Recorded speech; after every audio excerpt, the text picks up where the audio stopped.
good afternoon, ladies and gentlemen. I'd like to welcome you to this edition of Jacket Talk. As always, my name is John Cannon. I want to thank you for joining us once again. Everyone that goes to the football games always goes obviously for one purpose, to go watch our Jackets and hopefully cheer them on to get a victory.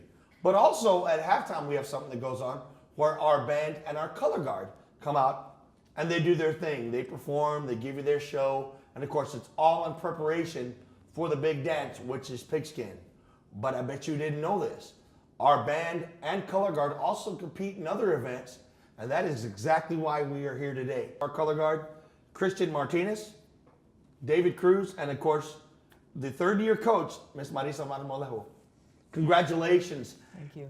You know, it always seems like, and I just kind of just said it right now, football always gets the notoriety because, of course, you know, everybody loves the Jackets and this and that.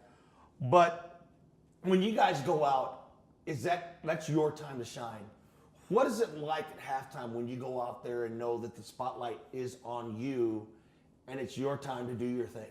It feels really like freeing, like, you know, like when I know that everybody is looking at us and everybody's enjoying what beauty that we're putting out there. It feels really great because it feels just like amazing, you know, like some type of like a feeling of beauty, you know. One thing that's pretty cool is when y'all do Intergalactic, which, by the way, I'm a big Beastie Boys fan. Yeah. It's really cool how y'all do all of the moves and everything. How long does it take to actually choreograph all of this and put it all together? We started July 23rd, working on the program, and basically we, you know, luckily our guard is just really, really sharp and they learn really quick, and then it's just a matter of perfecting it, making sure you have the right angles and pointing the toes. I mean, you don't think about that kind of stuff when you're looking at it in football, but when they're judging us based on that, every little thing stands out. So everything has to be perfect. Because I mean, color guard is not an individual sport. Even though it seems like it may because it's each individual's performing, but it's a team sport. And when we're being judged by it, they're looking at, does everybody have the same angle? Does everybody exit at the same time? So everything has to be in sync. So not only do they have to learn their routine, but they have to be in sync with one another. And speaking of being judged, you guys went this weekend. What a busy day. You go to Westco and then travel to Robstown. You think you guys would be exhausted, but when it was all said and done, best color guard in your division at Westco, and then best color guard in all divisions at Robstown. Coach, how rewarding was it to know that with all the hard work these kids have put in, that you put in, it paid off by receiving best of the best? You know, they deserve it so much. I mean, I cried. You know, at first, it was just, you know, I've been telling them, this is our year, guys. This is our year.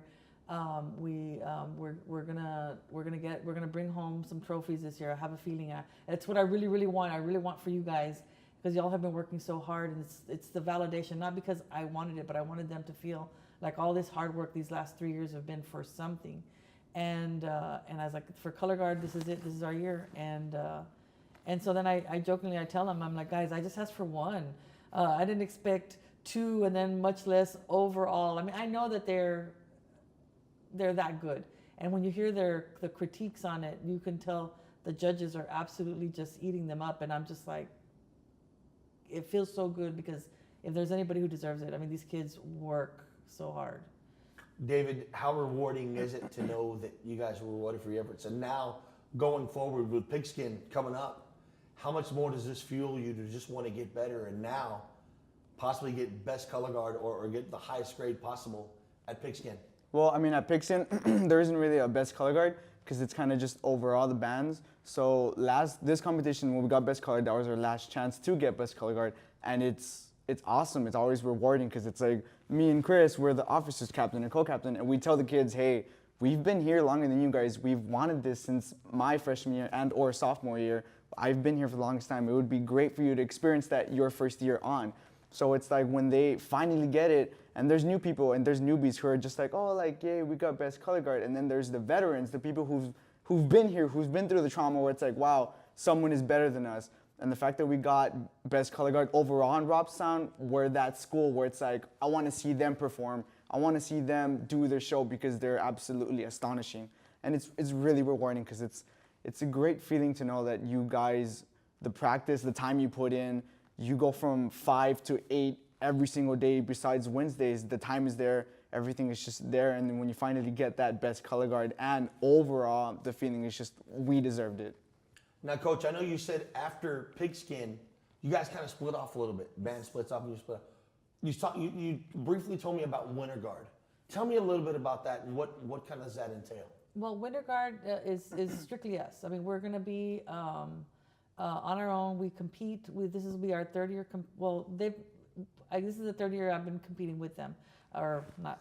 But anyway, you know what I mean. But they're going to be competing. And the first year I took them on for Winter Guard, we advanced to state and we placed 7th, which was so good. I mean, like it was. You know, they were still fledgling.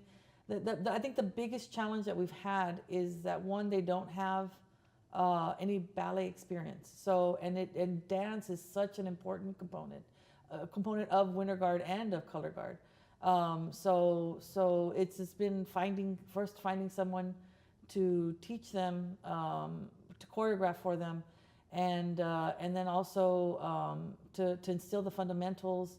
I've brought in a choreographer, but then I also bring in a person who's majoring in dance to help work specifically on dance technique with them, and it takes a lot out of them because they don't have the experience behind I mean, a lot of kids grow up from kindergarten having taken their ballet classes, and these kids have not. So it's been a challenge. Chris himself has done excellent, and he's self-taught. I mean, like when I got to him, he was already doing a lot, and it was a matter of just really his goals were already there. Like he knew what he wanted to do. It was a matter of just now perfecting his technique. So that was really helpful, and everybody wants to do this, and that's really helpful. So.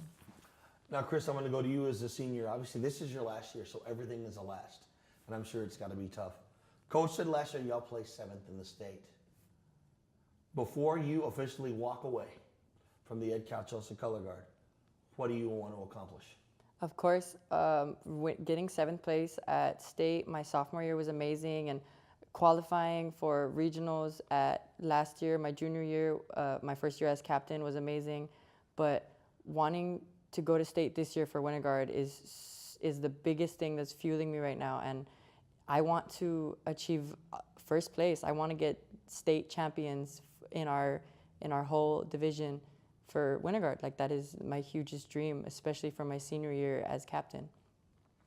Now, do you see yourself continuing on with this, maybe in college or maybe pursuing this further when you're out of high school, or is this pretty much going to be it when you're done? Actually, I'm currently applying for schools that are in the state that are major dance schools because I really just fell in love with dance and with color guard because of Ms. Marmolejo. She helped me find that I really love the sport, and I'm applying, and I really hope that I can get accepted, and I'm so excited to continue as a dancer and as a color guard teacher and director for the rest of my life. Coach, last question. How good does it feel to get, obviously, again, we talked about the hard work, we talked about everything, but it always seems to go play second fiddle to athletics in the sports. And again, it's understood. Edcouch-Elsa, it's sports here is king. But to get recognized, for the kids to get recognized, how does it make you feel, and how proud are you of everything that they've done and just the road going forward? I mean, I can't even tell you how proud I am. I mean, it's just, I think about, like, sometimes I'll see some of their old video from their very first year, and I see, like, what they're doing now, and it's just, like, so incredible. And I tell them, I go, you know, if only you could believe how much faith that you, I mean, how much potential you have. I mean, I can want it for all of you guys, but I can't make you want it yourself. And this year, I've just seen them shine so much, and like I said, it's just we have a couple little hurdles, you know, like getting gym use. That's probably the biggest issue, because we need gym floor to practice, and I think that, I know it's not only myself. I know the cheer deals with it, the drill team deals with it, And, you know, I mean, it's like you said, sports reigns supreme, and we always have issues trying to find places to practice. And even then, though, we still we'll still come home with trophies and stuff, but it would be nice to have a place to practice permanently. Hey, you heard it right now. Place to practice. So, hint, hint. Anybody listening out there? Anyway, again, want to thank y'all for coming out. If you have not seen the Color Guard perform this Friday night, see them at home. It's an amazing performance. I'm telling you, Joe Vallejo and I talked about the intergalactic and just how amazing the choreography is. And again, I can't say it enough. Don't go down at halftime and get nachos and popcorn. Stay and watch the show, because that's exactly what it is. It is a show. Ladies and gentlemen, thank you for another episode of Jack and Talk. My name is John Cannon. We'll see you next time. Thank you.